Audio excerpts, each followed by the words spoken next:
Tatlong katok, ilang sigaw, taguan sa dilim, taya, habulan, at piko sa ilalim ng araw.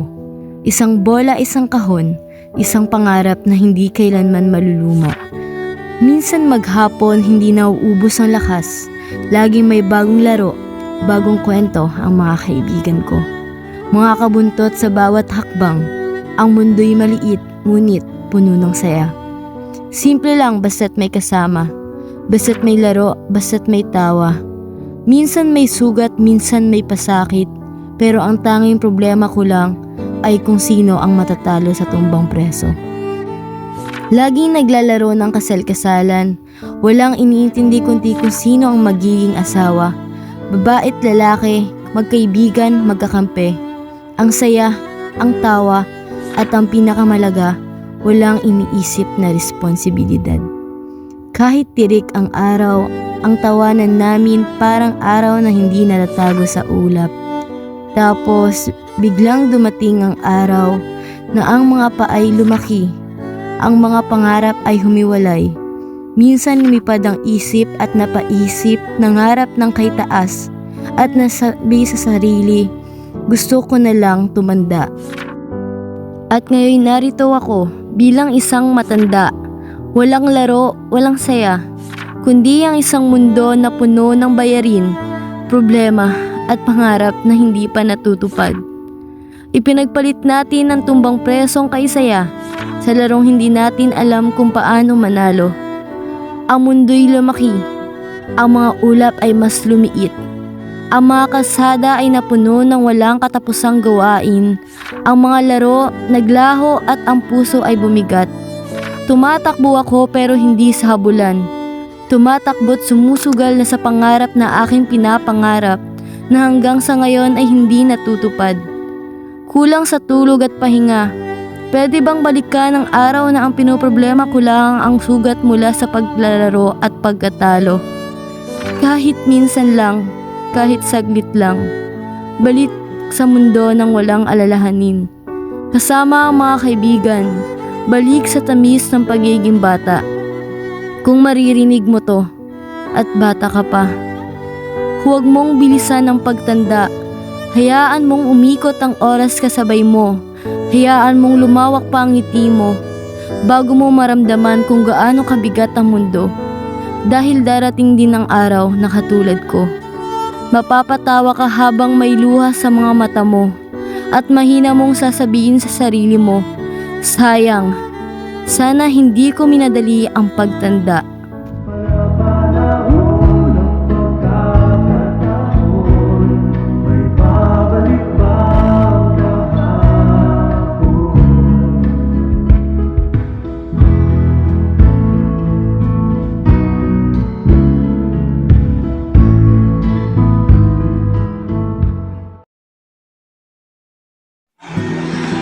Kung tunay ang propesiya, sino nga ba ang dahilan? Bakit tayo nilikha?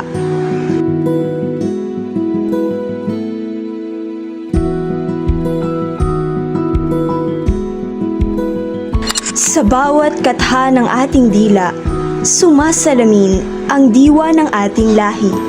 Ito ang sinag ng ating kasaysayan, ang halimuyak ng ating kultura at ang lakas ng ating pagkakaisa. Sa bawat dulo ng pulot dagat na sumisiklab, may himig na dumadaloy, may tinig na di naglalaho.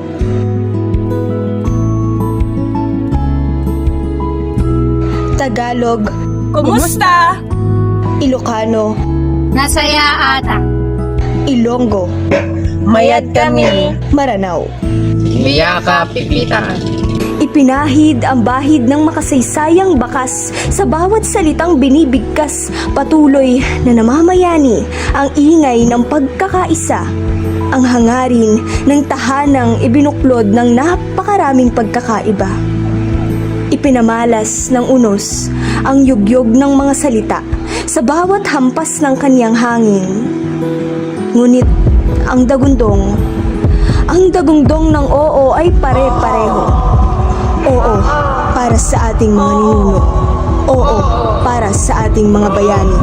Oo para para sa bayan at oo, para sa mga mamamayan ng bayan. Diyalekto'y hindi kailanman magiging hadlang. Ito'y nagsisilbing tulay, gabay, sa bawat himig nito. Naririnig natin ang hinaing ng ating mga bayani, ang pangarap ng ating mga ninuno at ang adhika ng ating bansa. Sa bawat bibig na hindi man palaging magkapareho ang hilig, sumisilay pa rin ang iisang hangarin, ang iisang tanong. Sino ang dahilan ng lahat ng ito?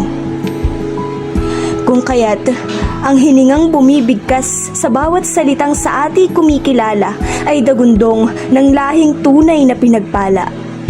Tulad ng sinulid na naghahabi ng bahaghari sa bawat dakot gilid, tayo'y ibinuklod ng napakaraming pagkakaiba ngunit patuloy na namumukod tangi dahil sa iisang hangaring palagit lagi nating ninanais-nais.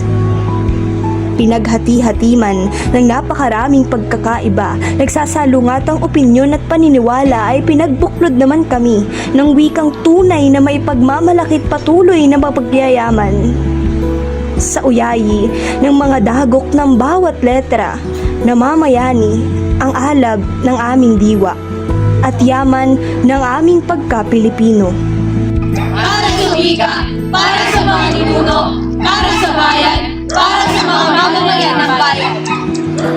Kung kaya't, kung tunay man ang propesiya, ito ang dahilan kung bakit tayo nilikha.